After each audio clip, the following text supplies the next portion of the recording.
Hey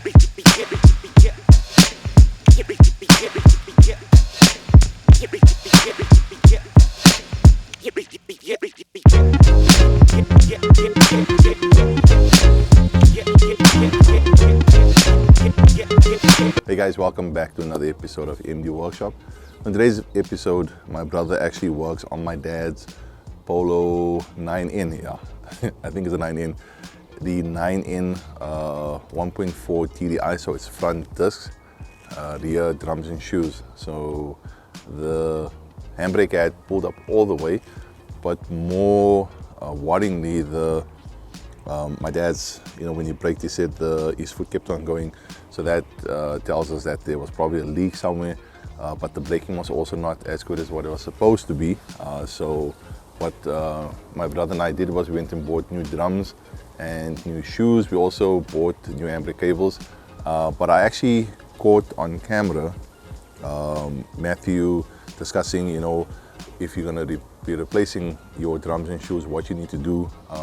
Yeah, it's not my thing. If I have to be honest, I would really just love to work on rear disc and pads, or for American viewers, we refer disc brakes, or the disc.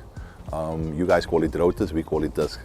And it's not that it's difficult, it just requires you to have a proper understanding as to how you need to put everything back together, because there's a lot of springs and clips and stuff. So if you don't do it properly, the brakes aren't going to come together nicely. So today's video is just a quick tutorial. We only captured on the one side, taking off the drum and the shoe, and fitting everything back together again and making sure that it lines up 100%.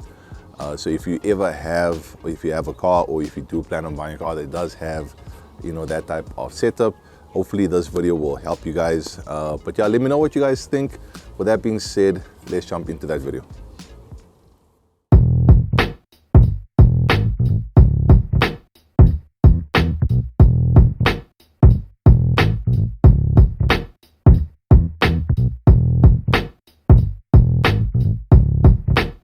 It's worn. I mean, you even have like a massive fridge here. So I don't have a outside vernier to measure the max diameter, which is 7.933. Okay. Once you go below that or underneath that, you need to replace it. Okay. Other people will be like, oh no, it's a skimmet, but yeah.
Father said he replaced these cables roughly about, I think it was 3-4 years ago. Bearing in mind this is a 2006, so what? Why do you say my father? Do we not share the same father? Is it our father? Yeah. What? I was thinking the same thing. So about 3-4 years ago, he said he replaced these cables. Yeah. After 4 years, for your cable to look like this. Yeah, this is, Oh wow. And sure. Let me show you the other one.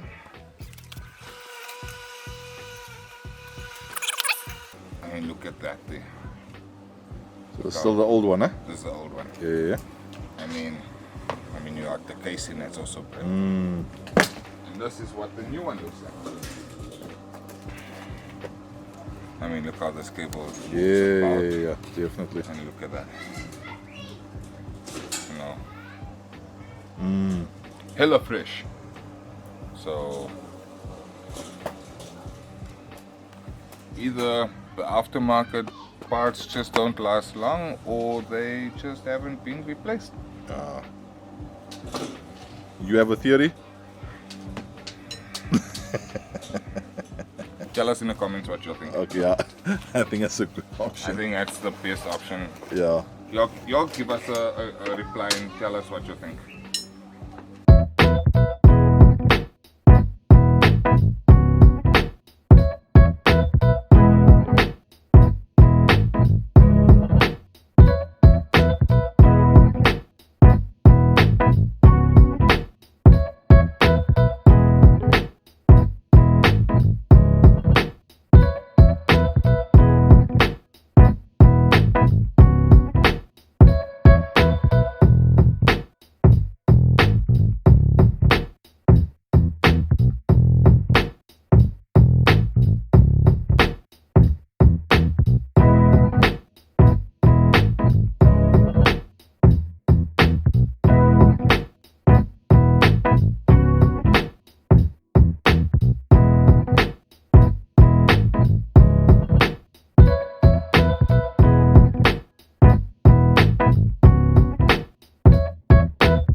that's it, guys. Tell me what your thoughts are. As mentioned, changing rear drums and shoes for me is particularly not my favorite thing. My Opel Corsa also has a rear drum and shoe setup. I need to replace the rear wheel bearings, which requires the shoe to come off, or the drum, no, the shoe, yeah. I always get them confused. But on the Corsa, I did replace the drums and the shoes, so we need to, but I did also buy a new handbrake cable because the handbrake cable is actually, I've adjusted and it's gone way too high. There is another video that's going to come out with regards to the Corsa. I'll actually do a full-on walk around with regards to what's happening with it. At the moment, as you guys can see, the Corsa is in pieces. We've removed the clutch, or well, we removed the whole gearbox. The clutch came in, so I'm actually going to show you guys exactly what's happening there, all the stuff that we are doing, my brother and I. What was just meant to be a clutch and pressure plate replacement, whilst we were removing everything, we decided, you know what, let's replace this, let's replace that. So it's become quite a bit of a maintenance repair job on that. And yeah, we're trying to do it properly. Well, we're not trying, we're doing it properly so that when I do sell it, whoever buys a car will get a car that is running 110%. I'm making sure that everything that needs to be replaced is replaced with good quality parts. So more content to come with regards to the Corsa, but more specifically on the Polo. Again, let me know what your thoughts are. Will this help you?